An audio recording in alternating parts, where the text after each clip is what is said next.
Assalamualaikum warahmatullahi wabarakatuh.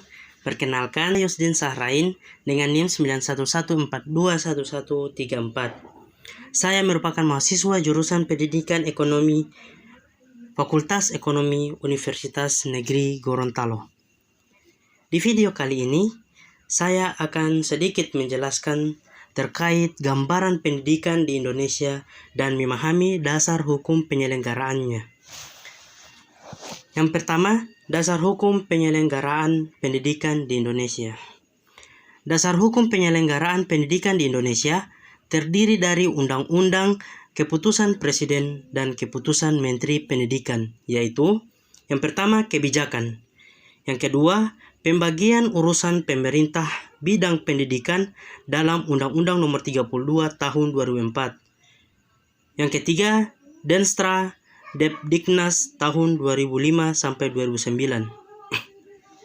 Kemudian, jenjang pendidikan di Indonesia. Yang pertama, pendidikan anak dini usia.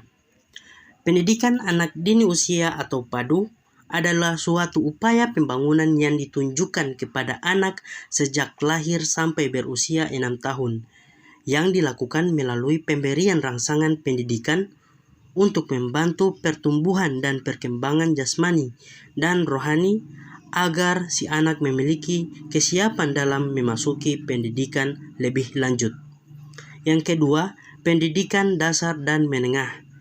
Pendidikan dasar adalah pendidikan umum yang lamanya 9 tahun yang diselenggarakan selama 6 tahun di sekolah dasar dan 3 tahun di sekolah lanjut tingkat pertama atau satuan pendidikan yang sederajat.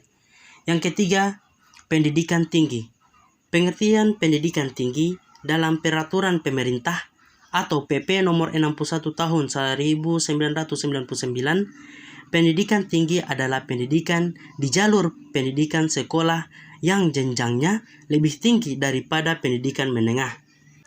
Selanjutnya, perspektif akuntansi dalam dunia pendidikan. Akuntansi merupakan mekanisme peringkasan pencatatan dan pelaporan transaksi yang terjadi dalam kurun waktu tertentu pada suatu entitas. Oleh karena itu, dalam organisasi pendidikan, akuntansi diperlukan sebagai pedoman bagi penyelenggaraan kegiatan yang terkait dengan pendidikan. Terakhir, pengayaan materi birokrasi pendidikan dalam ekonomi daerah. Setelah berkurang setengah tahun pelaksanaan otonomi daerah berjalan, berbagai kemerautan birokrasi mulai tampak dan dampaknya pun semakin terasa. Kesembrauan birokrasi ini juga menyenah birokrasi pendidikan baik dari tata koordinasi, teknik, hingga tingkat kebijakan.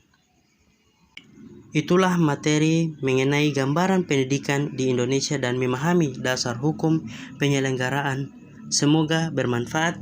Wassalamualaikum warahmatullahi wabarakatuh.